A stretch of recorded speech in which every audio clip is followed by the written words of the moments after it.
Hello everyone. Today I am going to teach you how to write an advertisement. Number first, situation, vacant or wanted. With this question, we understand it. You are general manager of a company. You need some office assistants with sound knowledge of computers. Draft an advertisement in not more than 50 words. तो ये question है कि आप general manager हैं किसी company के और आपको जो है कुछ ऑफिस असिस्टेंट्स की ज़रूरत है। तो कुछ में कोई संख्या हो सकती है, यहाँ पर मैंने कुछ लिखा है विद साउंड नॉलेज, यानी नॉलेज कैसे होनी चाहिए, साउंड होनी, मतलब अच्छी नॉलेज होनी चाहिए, किसकी, कंप्यूटर की होनी चाहिए। Draft and advertisement in not more than 50, यानी 50 वर्ड से ज़्यादा नहीं होना चाहिए। अब ये नहीं कि गिन करके 50 नहीं लिखना आपको। You have not to waste your time in the examination. Exam में जो है आपको समय बर्बाद नहीं करना in counting the lines. Line को काउंट करने की जरूरत नहीं है। ऑलमोस्ट 40 to 55 वर्ड्स तक चलेगा, कोई ऐसी बात नहीं है। तो देखिए, at first, before writing an advertisement we should understand how to write it. तो इसके मार्क्स जो है अलॉटेड रहते हैं। Number 1 format, number 2 content, number 3 expression. Format में जो है 1 मार्क होता है, सीबीएसई की बात कर रहा हूँ मैं, और कंटेंट में 2 मार्क्स होते हैं, एक्सप्रेशन में जो है 1 मार्क होता है, तो 4 मार्क का होता है। और हमारे यहाँ जो है उत्तराखंड बोर्ड में जो है, हमारे बोर्ड में फॉर्मेट जो है 2 मार्क्स का हो गया, कंटेंट 2 मार्क्स का हो गया और एक्सप्रेशन 1 मार्क का हो गया। तो या ये 2 या ये 1, ये ऐसे भी हो सकता है, तो ये 5 मार्क्स का आता है। तो ये ध्यान रखना है आपको। तो before writing an advertisement we should understand its format. इसके फॉर्मेट को समझना चाहिए कि फॉर्मेट में क्या होता है। फॉर्मेट बहुत इजी है इसका। देखिए, एडवर्टीजमेंट का, इसमें कोई बहुत लंबी ग्रामेटिकल लैंग्वेज लिखने की कोई आवश्यकता नहीं है। शॉर्ट में वर्ड्स को, सेंटेंस को शॉर्ट में बनाया जाता है। बहुत ही उसमें एकदम ग्रामेटिकली वर्ब, ऑब्जेक्ट, सब्जेक्ट की ज़रूरत नहीं पड़ती। ये आपका प्लस पॉइंट है, ध्यान रखिए। इजी है ज़्यादा, नोटिस से ज़्यादा इजी है। नोटिस भी बहुत डिफिकल्ट नहीं है, लेकिन ये और इजी है, थोड़ा सा समझना है आपको इस फॉर्मेट को। At first you will write wanted और रिक्वायर्ड। ये फर्स्ट में आ जाएगा, फर्स्ट वर्ड ही होगा ये आपका, वांटेड, रिक्वायर्ड। सेकंड देखिए, नंबर ऑफ वैकेंसीज, कितनी वैकेंसीज हैं। यहाँ पर हमने कुछ सम लिख दिया तो ठीक हो गया, सम हो गया। इसमें 10 भी हो सकता है, हम सम की जगह, जैसे इधर सम की जगह हम 10 भी लिख सकते हैं, तो 10 हम नीचे लिख देंगे। अब देखो आगे। थर्ड है क्वालिफिकेशन मांगेंगे आप, एज मांगेंगे और पे स्केल बताएंगे कि भाई कितना आप उनको पे करेंगे, स्केल क्या है उस पोस्ट के लिए। नेक्स्ट है मोड ऑफ एप्लीकेशन, एप्लीकेशन को कैसे आप मंगाएंगे, इंटरव्यू के माध्यम से होगा या कैसे रिटन टेस्ट होगा, जो भी होगा वो भी लिखेंगे आप। और लास्ट में डेजिग्नेशन लिख देंगे, जो इस एड को जो है अथॉरिटी, जो इस एड को देने के लिए कोई अथॉरिटी होगी तो उस अथॉरिटी को, यानी उसका डेजिग्नेशन, जैसे मैनेजर है तो मैनेजर है। अब लिखते कैसे, देखिए बिल्कुल इसी स्टेप में लिखेंगे। एट फर्स्ट लिखेंगे वांटेड, वांटेड है। उसके बाद हमने कहा कि 10 ऑफिस असिस्टेंट चाहिए, या सम है तो सम ही लिख देना। अगर 10 है तो 10 लिख देना, 20 है तो 20, कुछ भी जो भी लिखते हो लिख देना। इसमें ऑफिस असिस्टेंट्स है, ये ध्यान रखिएगा। अब क्वालिफिकेशन कहता है तो शॉर्ट में बनाना है। देखिए, पूरा लेंदी सेंटेंस नहीं बनाना है, विद लिख दीजिएगा इसको, इससे जो है आपका बन जाएगा काम, विद लिख करके। विद ग्रेजुएशन, क्योंकि जो क्लर्क्स, ऑफिस असिस्टेंट होते हैं, ग्रेजुएशन होनी चाहिए उसके लिए।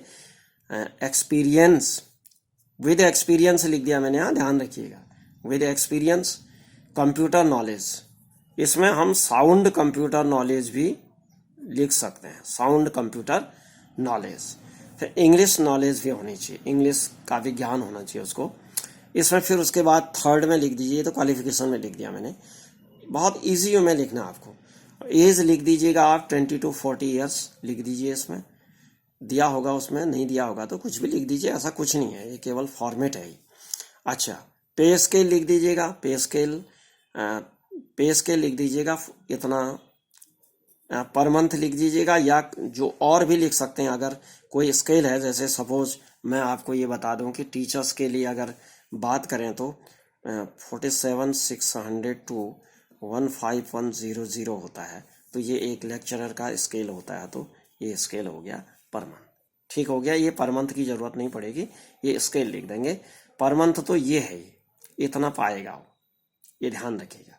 अगर फिक्स है तो पर मंथ लिखेंगे, अदरवाइज ये स्केल लिखेंगे, इसमें पर मंथ नहीं लिखेंगे। तो क्योंकि ये स्केल है, अकॉर्डिंग टू दिस स्केल ये फिक्सेशन होता है, फिर उसमें जितना भी बनेगा वो मिलेगा उसको।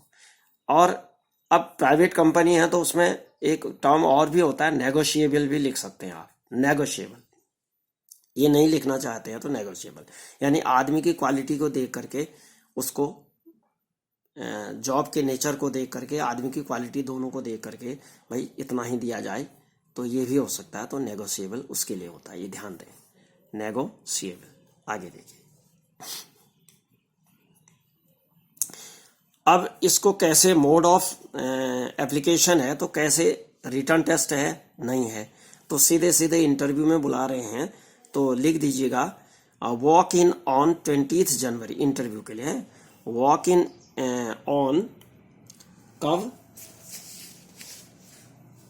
20 जनवरी 2021, यानी 20 जनवरी 2021 को जो है आप इंटरव्यू के लिए आ जाएंगे।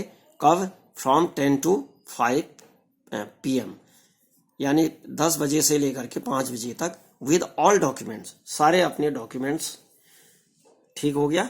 रिलेटेड टू क्वालिफिकेशन भी लिख सकते हैं, related to qualification and experience, और अगर जोड़ना चाहते हैं तो related to qualification and experience हो गया। आगे देखिए, अब फॉर फर्दर इंफॉर्मेशन अगर कांटेक्ट करना है तो कांटेक्ट माना कोई और आगे कोई सूचना लेनी है कि हाँ साहब क्या करना है, इसमें इंटरव्यू होगा या रिटर्न होगा, ये जानना चाहते हैं आप, तो वैसे तो लिख दिया इसमें, कहीं रिटर्न तो नहीं। अगर और कोई पूछताछ करनी है तो ये उन्होंने मोबाइल नंबर भी दे दिया है, और बस हो गया। लास्ट में आप इसमें डेजिग्नेशन लिख देंगे जिसकी ओर से ये ऐड दिया जा रहा है, मैनेजर लिख देंगे, दैट्स ऑल। तो ये आपका सिचुएशन वैकेंट के लिए। इसी में मैं एक और ऐड बना देता हूं। Suppose you are director of education, education के डायरेक्टर है, यू नीड 500 में, एक थोड़ा सा ध्यान से सुनिएगा इसको, 500 लेक्चरर्स, 500 लेक्चरर्स की जरूरत है इन एजुकेशन डिपार्टमेंट। तो उसमें जो है draft an advertisement in not more than 50 words, इतना ही होगा। तो बाकी आपको जानना पड़ेगा कि भाई एक लेक्चरर के लिए किन किन क्वालिफिकेशंस, किन किन चीज़ों की ज़रूरत पड़ती है। तो लिखेंगे तो वही, मैं इसको बना दे रहा हूँ, देखिए, wanted 500 lecturers in education department.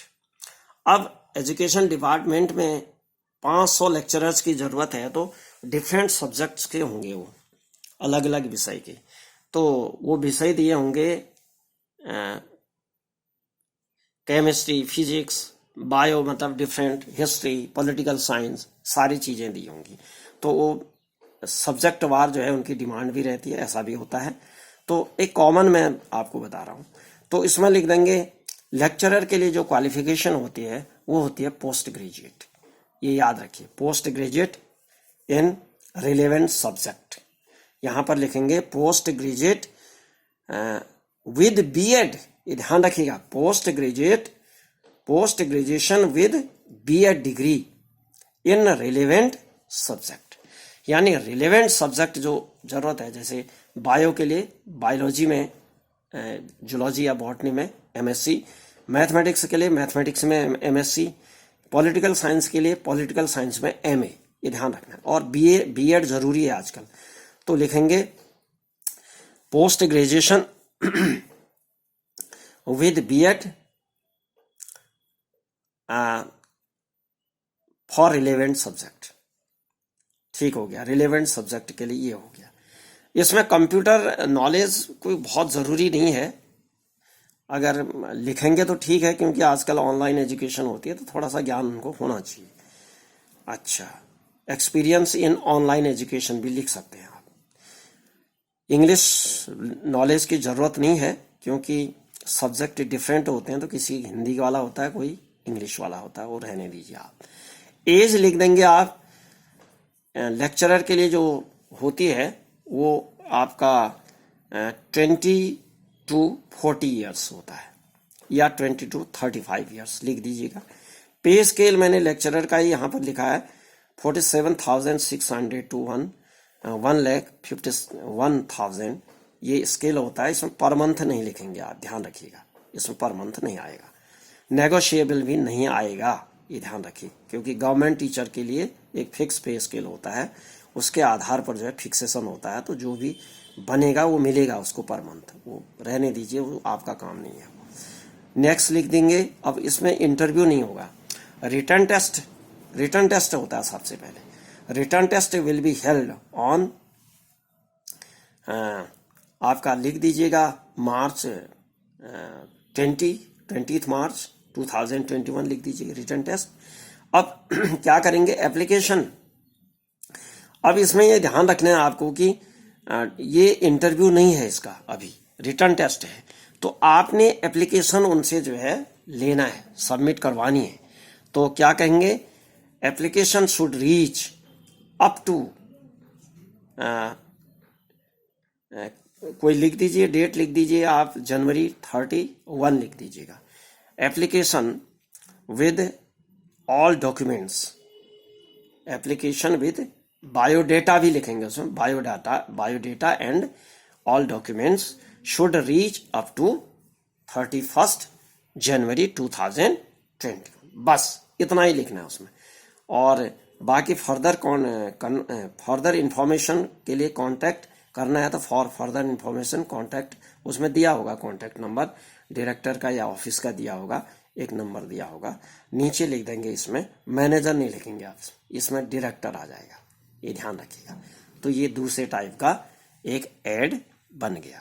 तो I hope you would have understood it very nicely.